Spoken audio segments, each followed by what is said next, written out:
Sveicināti mana Kabata LV studijā.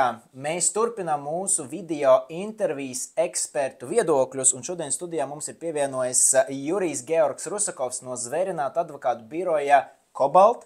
Un mēs runāsim par aktuālu jautājumu tieši par vītpārbaudēm niltepfen kontekstā, kā arī jautājumu, ko jūs paši kā lietotāji esat iesūtījuši mums mana Kabata LV platformā, interesējoties par to, kādas tāda ir aktualitātes sankciju un naudas atmazgāšanas novēršanas regulējumā. Un uzreiz pirmais jautājums mums tā kā blitz saruna par situāciju un par praksi, vai tiešām iekšējas kontrolas sistēmas un sankciju likuma tāds sistēmas un kontrolas mehānismi tiek atjaunoti tikai tad un jāatjauno tikai tad, kad valsts ieņēmuma dienas interesējās par uzņēmumu situāciju, vai tiešām tā ir tā prakse, kas šobrīd novērota un vai tā var darīt? Jā, vispareizākā prakse būtu atjaunot pēc nepieciešamības un pēc katrām likuma izmaiņām. Un tā noteikti būtu slikta prakse tikai audita gadījumā skatīties un kaut ko censties, varbūt pat ar atpakaļ ejošu spēku mainīt. Noteikti praksē novērots, ka labie piemēri ir tādi, kur mēs sekojam līdz izmaiņām, atjaunojam metodoloģiju pēc nepieciešamības, un tad vids atnāk un mums viss ir kārtībā. Un sanāk tā, ka īstenībā ikdienā jākontrolē tas process un jāatjauno viss tas regulējuma prasības un tad jāmēģina ieviest. Vai ir kādi avoti vai kāda informācija, kur būtu jāskatās, lai nepalaistu garām?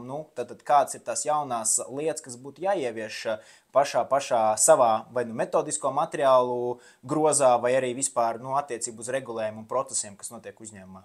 Jā, protams, mums sākumā jāsaprot, kas mēs esam, ko mēs darām un kādi likumi mūs regulē. Un šai ietvaros es ieteiktu noteikti likumos LV, sekot līdz grozījumiem sankciju likumos un AML likumos un noteikumos dažādos. Bet, protams, pastāv daudz un dažādi rīki, kuri automatizētā veidā piedāvā arī atjaunot tos datus un informēt tev par visām izmaiņām. Mums kā reiz nākamais jautājums ir par sankcijām un par to, ko darīt, ja personu izslēdz no sankciju sarakstiem. Bet te svarīgi atgādināt, kā Jurijs ir pieminējis tieši par risinājumiem. Jūs varat sekot gan likuma LV, gan arī citās normatīva aktu, regulējuma apkopojumu bāzēs vai arī ziņu portālos. Bet svarīgi arī ikdienā, ja jums ir daudz klientu, ja jūs nevēlaties ikdienā tērēt savu laiku vai savu darbinieku laiku uz pārbaudēm, jūs varat izmantot automatizētos risinājumus. Un mūsu sadarbības partneris Safe arī piedāvā šādu opciju, ka jūs varat izmantot vienoto platformu, kurā uzraudzīt gan savus riskus, gan arī veikt sankciju ikdienas monitoringu.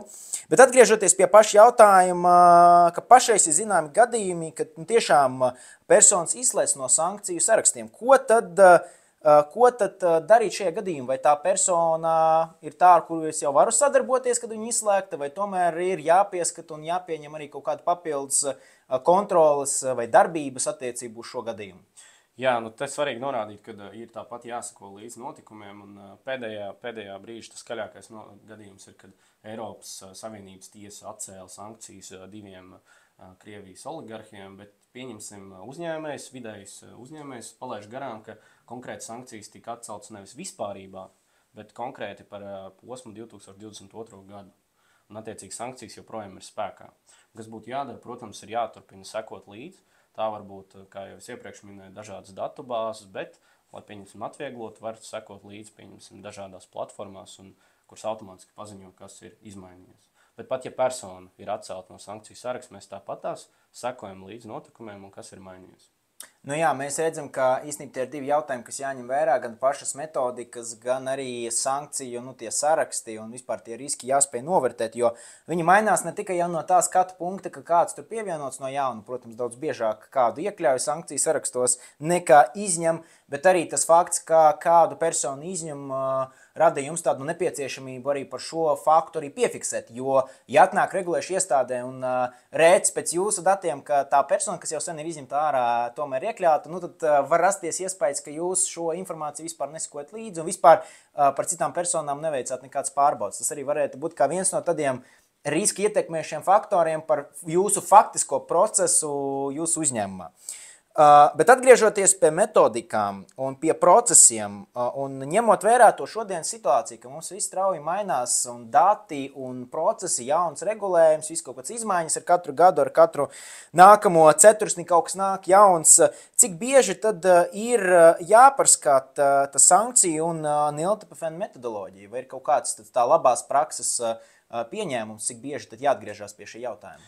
Šajā aspektā AML likums pasaka 8. pantu 2. daļā, ka bieži, bet neretākā reize 18 mēnešos. Tā kā tas tvērums, maksimālais tvērums ir 18 mēneši. Bet vai tas attiec uz pašu metodiku arī, vai tas attiec uz klientu bāzi, kas jāpārbauda noteikti laikā? Nē, protams, protams, jāanalizē ne tikai tie 18 mēneši tā vispārīgi, bet, protams, ja mums mainās likumi, ja mums mainās sankciju tvērums, mēs uzreiz pēc izmaiņām mēs to mainām. Nu, un skatoties, tad, cik bieži tad noteikti jāsaprot, ka tas process ir atkarīgs no katra paša uzņēmuma un no tiem procesiem ieviestajiem, bet es atceros no viena no mūsu pasākumiem bija ļoti svarīgs tāds pieminēts punkts, ka vienmēr tai kontrolējušai iestādei, kas arī atnāk, ir jāspēj pārliecināt, jāspēj pierādīt, ka tās pārbaudes ir veiktas maksimāli, tajā brīdī, kad bija iespējams iegūt maksimālu informāciju un visi iespējamie procesi uz to doto brīdi, kad bija veikta pārbauda, arī tikuši veikti. Tas arī savā ziņā padara to procesu, pat labas prakses procesu. Bet vai jūs varētu arī iezīmēt tendences tuvajā nākotnē, ko sagaida vienu subjektu, vai ne tikai subjektu, bet arī uzņēmumu, kas pakļaujās un izpilda to sankciju likuma prasības? Protams, Latvijā konkrēti izmaiņas tādas, ka, ja mēs gribam kādu izņēmumu piemērot, mēs tagad ziņojam par to finanšu izlūkošanas dienestam rakstveidu iesniegumu. Tas ir mainījies, bet ko sagaidīt nākotnē starptautiski attiecībā uz sankcijām, es domāju, ka turpināsies gan tas saraksts tiks papildināts, gan arī kāda persona iespējams tiks izņemta no tiem sarakstiem, tāpēc ir svarīgi sekot līdzi. Tas pats sankciju pakets netik bieži vairāk, bet tāpat tās viņas nāk iekšā, viņām ir jāseko līdzi. Savukārt attiecībā uz AML es uzskatu, ka tieši konkrēti Latvijā varētu notikt tāda kā maza derisking, attiecīgi mēs samazināsim derisking lietas un varētu savā ziņā nemainīties vai drīzāk iet uz atvieglojumu pusi. It īpaši ceru, ka pēc Moneyval 6 ziņojuma kļūs vieglāk dzīve arī visiem mums likuma subjektiem. Bet tā situācija, kas mums šobrīd ir, vai Latvijā it sevišķi, viņi ir tāpatās arī citās Eiropas valstīs, vai tomēr tikai pie mums Latvijā ir tāds jau nopietnāks prasības ikviena veikt tādu jau detalizētu un dziļu pārbaudi?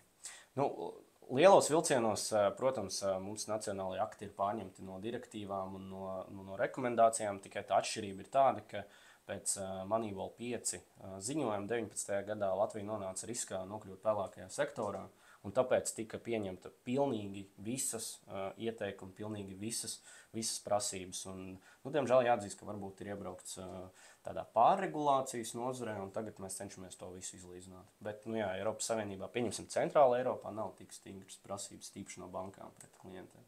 Mēs īstenībā redzam, ka tie pasākumi, kas šobrīd tiek īstenoti, ja mēs skatāmies gan NIL, gan sankciju, gan arī iet rokā ar to jauno tendenci, ko arī valsts ieņēmuma dienests un finanšu ministrija kopā īsteno, kas attiec varbūt uz ēnas ekonomikas apkarošanas plānu kā tādu, jo var teikt, ka šie visi punkti attiecībā uz klientu izpētu un uz risku novērtēšanu ir ļoti cieši saistīti. Gan NILTPFN jautājumi, kas ir attiec uz konkrēti AML procesu vadību, klasiskajā izpratnē, gan arī sankciju regulējums, kas ikvienam ir jāspēja īstenot savā ikdienas uzņēmuma darbā.